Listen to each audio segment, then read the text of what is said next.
Hello students, myself Prashant Phutane, MBBS Medicos from Latur. In last lecture, we have already discussed average molar mass of gaseous mixture and average atomic weight of isotopic mixture.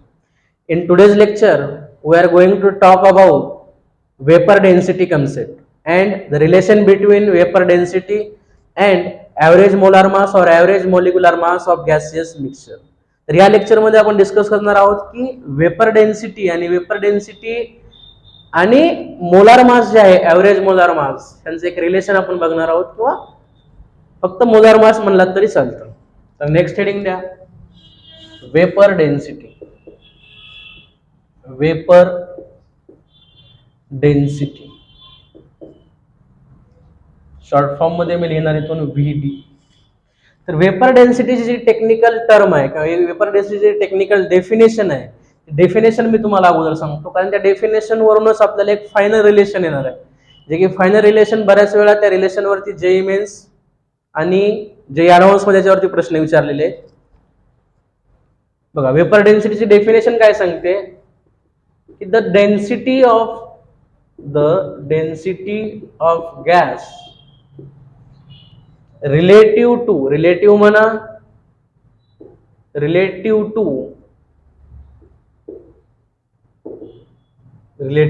और with respect to density of hydrogen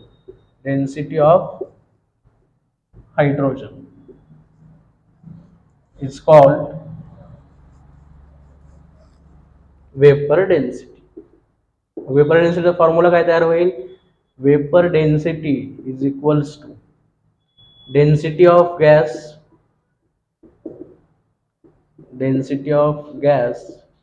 upon density of H2.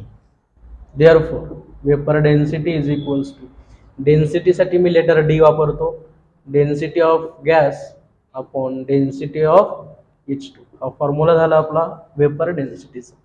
पण हा आपला final formula नसणार, एक final relation येणार आहे. ते relation आपण बघू. आपल्याला माहिती आहे, we know that ideal gas equation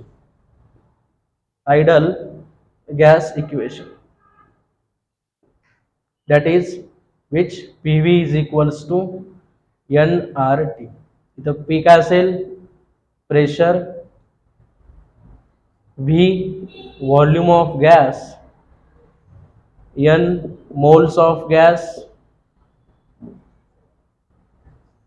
R असणार आहे गॅस कॉन्स्टंट, T टेम्परेचर. हे आपल्याला माहिती आहे, गॅसच्या स्टेटमध्ये आपण बघितलं, स्टेट्स ऑफ मॅटर मध्ये. तर मी काय करतो बघा, हे जे PV is equals to NRT equation आहे, PV is equals to NRT, त्याला थोडं रिअरेंज करतो. रिअरेंज कसं करणार मी? हे जे मोल्स आहेत, N काय आहे? मोल्सचा बेसिक फॉर्म्युला काय? Mass upon molar mass. Place करतो, PV is equals to mass upon molar mass into RT. थोडं रिअरेंज करू इक्वेशनला. हे जे M आहे मोलार मास, इथे लिहितो मी, where W is equals to mass of gas, आणि हे जे M आहे this is molar mass of gas. थोडं इक्वेशनला रिअरेंज करू. हे मोलार मास इकडे घेऊन जाऊ, V इकडे घेऊन येऊ. काय फॉर्म्युला तयार होईल? PM is equals to W upon V into R into T. जर नीट बघितलात तुम्ही, हे M आहे, W आहे मास, V आहे व्हॉल्यूम, म्हणजेच मास अपॉन व्हॉल्यूम. हा फॉर्म्युला कशाचा असणार आहे? डेन्सिटीचा. Therefore PM is equals to W upon V बद्दल मी डेन्सिटी ठेवतो DRT. इक्वेशन झालं PM is equals to DRT. D काय असणार आहे? Density of gas. Where D काय असेल? Density of gas.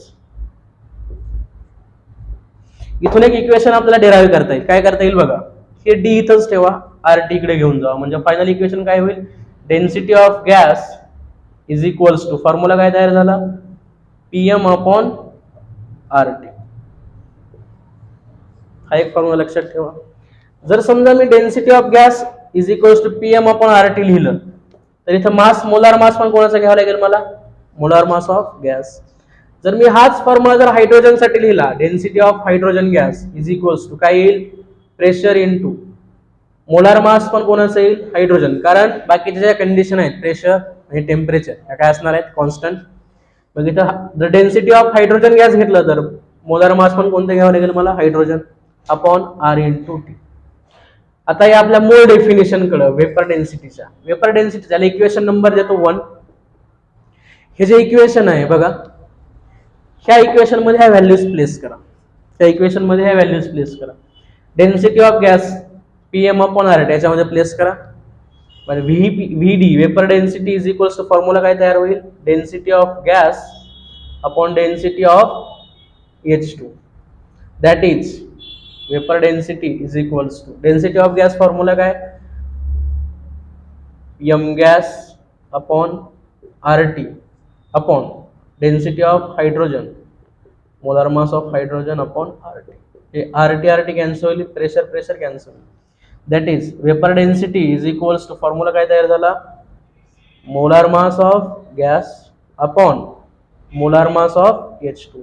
आणि आपल्याला चांगलं माहिती आहे की हायड्रोजनचं मोलार मास किती असतं, 2, कारण एका हायड्रोजनचा ॲटॉमिक मास किती 1, तर 2चं किती असणार आहे, 1 + 1 2, that is molar mass of H2. हा फॉर्म्युला काय तयार होईल, molar mass of gas upon 2. हा झाला वेपर डेन्सिटीचा फायनल रिलेशन. हे रिलेशन तुम्हाला लक्षातच ठेवावं लागणार आहे. रिलेशन कसं आलं कोणी विचारणार नाही, पण जे रिलेशन आहे, रिलेशन काय आलं आपल्याकडं, vapour density is equals to molar mass of gas upon 2. हे फायनल रिलेशन लक्षात ठेवा. जर समजा वेपर डेन्सिटी ऑफ मिक्सचर असेल तर इथं काय येईल, vapour density of mixture is equals to, कारण मिक्सचर साठी आपण मोलार मास नसतं आपल्याकडे, काय असतं, ऍव्हरेज मोलार मास. मग वेपर डेन्सिटी ऑफ मिक्सचर साठी मला फॉर्म्युला काय लिहिता येईल, vapour density of mixture is equals to average molar mass, average molar mass m average upon 2. हे झालं रिलेशन बिटवीन वेपर डेन्सिटी आणि मोलार मास. जर मिक्सचर असेल तर वेपर डेन्सिटी ऑफ मिक्सचर, आणि मिक्सचर साठी मोलार मास नसतं तर काय असतं, ऍव्हरेज मोलार मास असतं. Okay, we will stop here.